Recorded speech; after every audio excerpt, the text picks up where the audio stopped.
All right, it's welcome to Shoot the Shit Time with DSP. Dave Scott Peters, that's me. You're in the right place if you are joining me this morning. I hope that you are having a fantastic week. I hope that this weekend is going to crush it for you and, that you're ready for today. Because this is, again, as I talk about, a labor of love. This is my ability to give back to our community, to help those of you who are members, who are not members, does not matter who, with a little inspiration, a little knowledge, a little get you going through the weekend and your next week, and hopefully make life better for you. That's what we do here. So as you join, do me a favor, say hi, give me a what's up, where you're chiming in from. We're going to get started here in just a minute. I will say that it's been kind of exciting. I'm not a huge sports person. However, I really love the Olympics, and it's fun to see it back on television.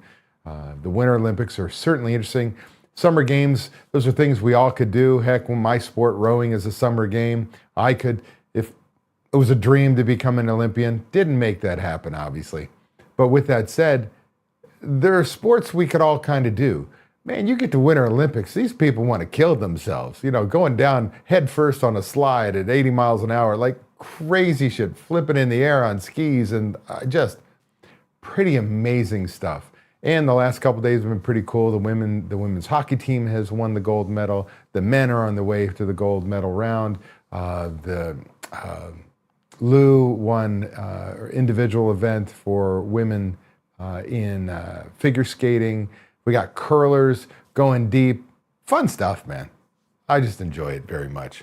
Hope you guys are having a fantastic week again. I think we'll get here started right now. Let's get this going.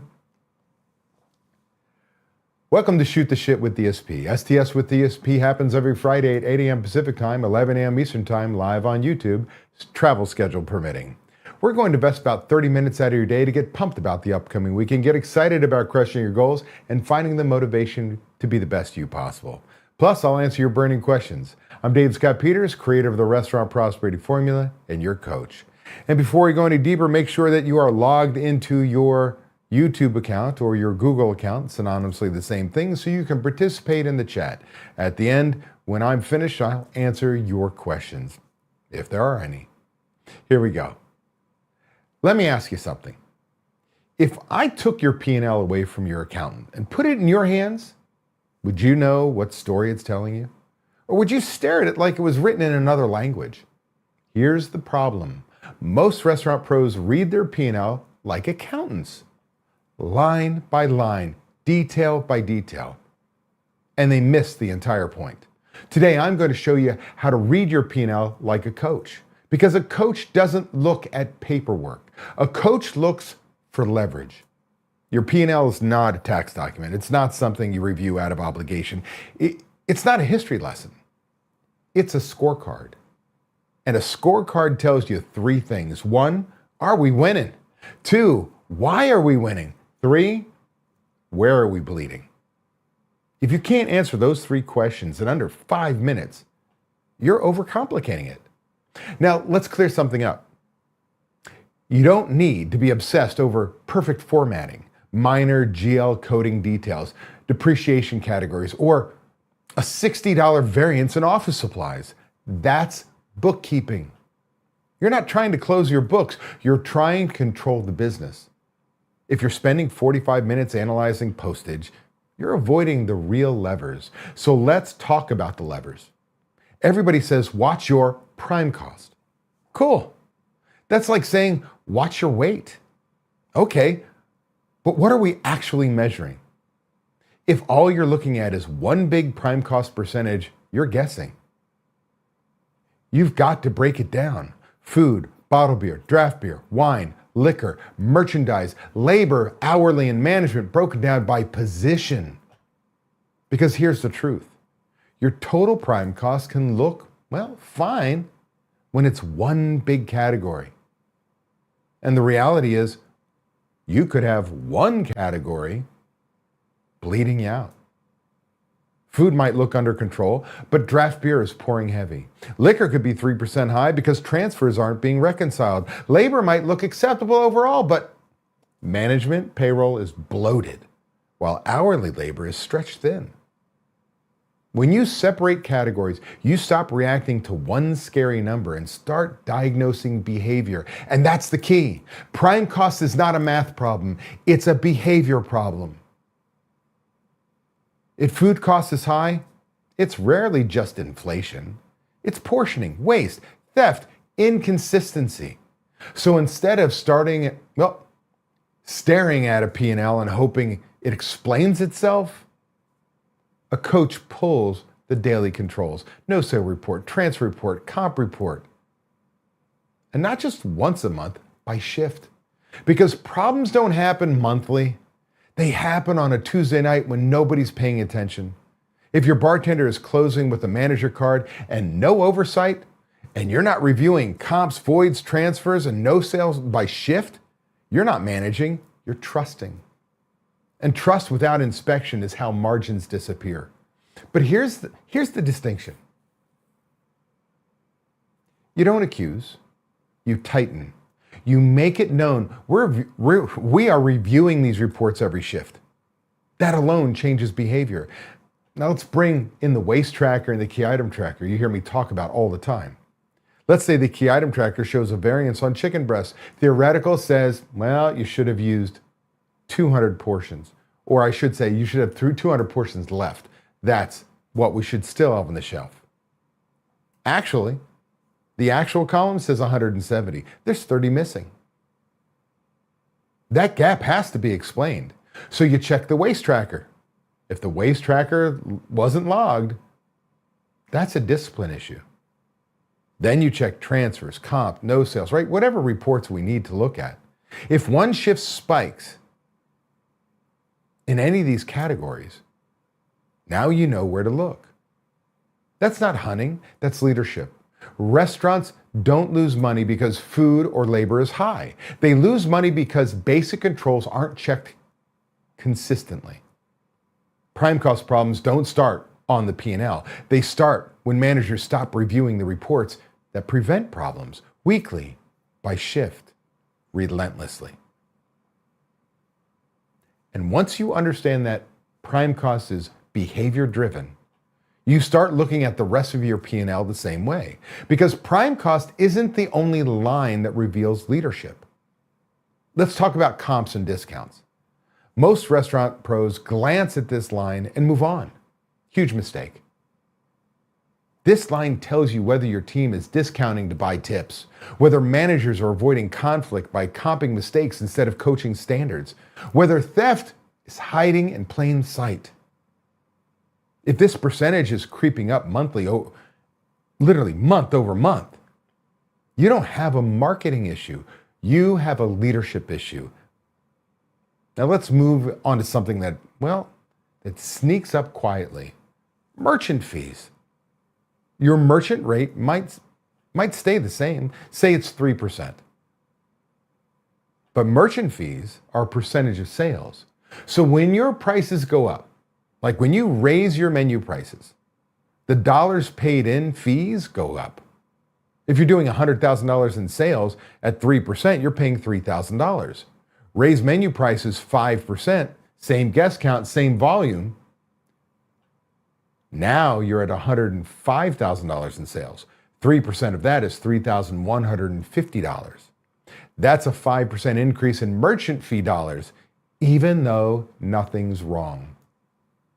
No new contract, no new rate, just math. And this is where most restaurant pros get sloppy. They raise prices to protect prime costs, but they never revisit the rest of the financial model. Merchant fees aren't the only percentage-based expense.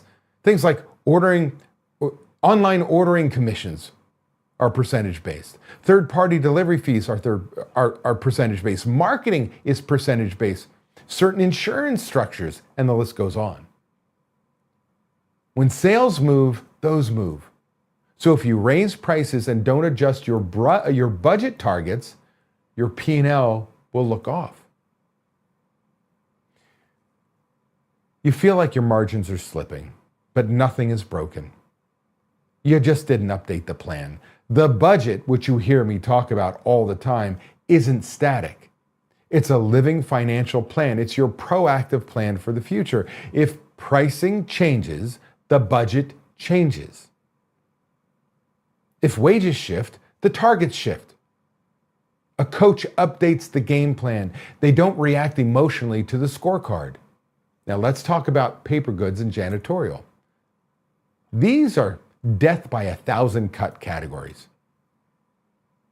When these climb, it's usually not inflation alone, it's overportioning paper. No ordering discipline, no accountability for usage. They look small, but small percentages compound.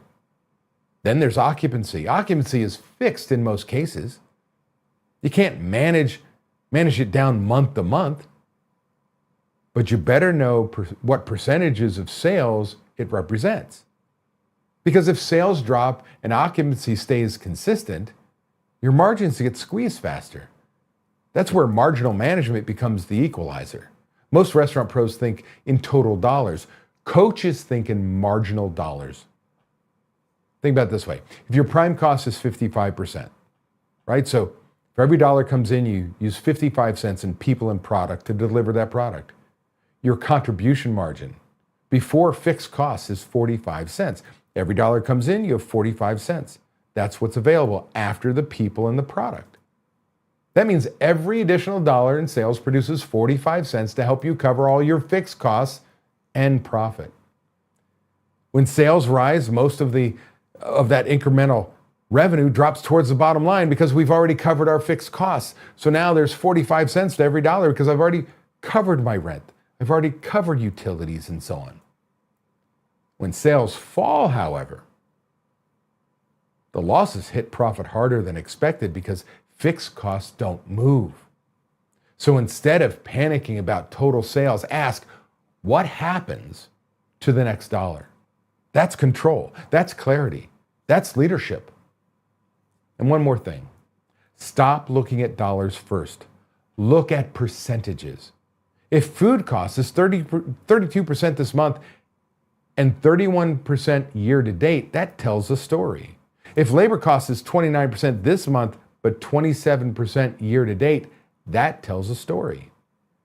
Percentages reveal trends. Dollars trigger emotions. A coach manages trends, not feelings.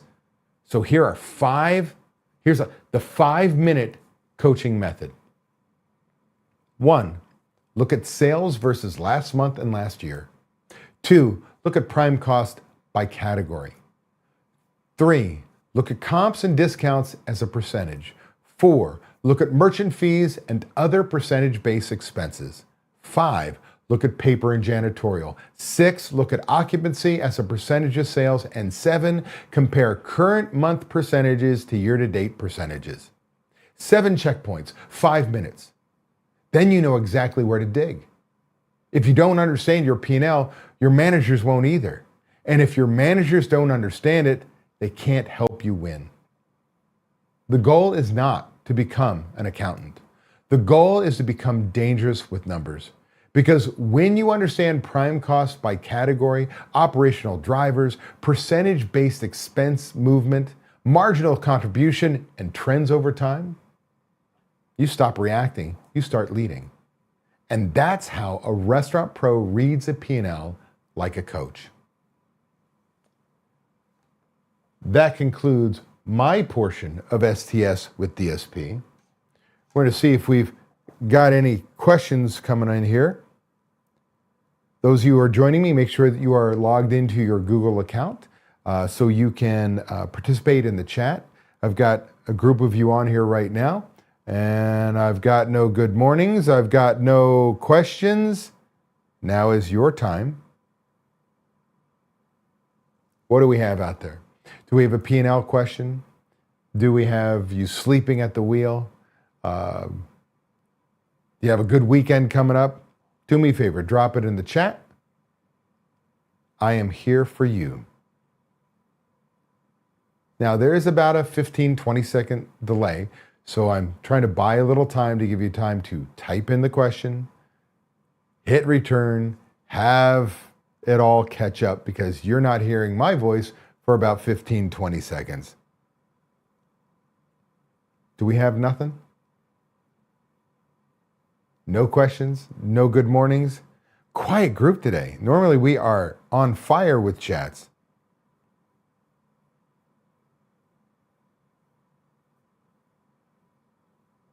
All right, well, I'm going to guess there's nothing. So before I go, I'll give you another chance here. I threw up a QR code. Whether you're watching me live right now or you're watching a recording of this Shoot the Shit, make sure that if you need to learn what we do and see if restaurant coaching can help you take your business to the next level, get you restaurant prosperity, which is freedom for your restaurant, the financial freedom you deserve. Once you scan that QR code, get on a discovery call with Ryan James. Take 15, 20 minutes of your time, maybe a half an hour or longer if you guys get into a deeper conversation, but we can learn about you and your business, find out what your challenges are, tell you what we do, and figure out if what we do is a right fit. If we're not, no harm, no foul. Costs you nothing. We're not going to drive you nuts.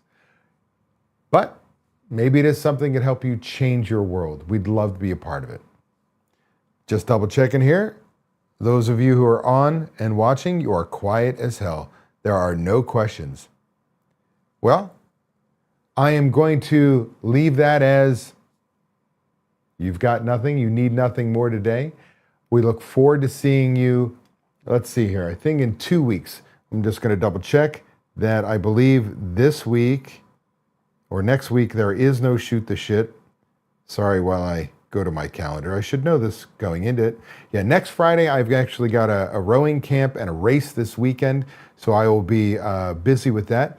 But next week, March 6th, there will be a Shoot the Shit with DSP. I will be here for you. Hopefully, we'll see you then. Otherwise, go out there, kick some ass, everybody. Appreciate you.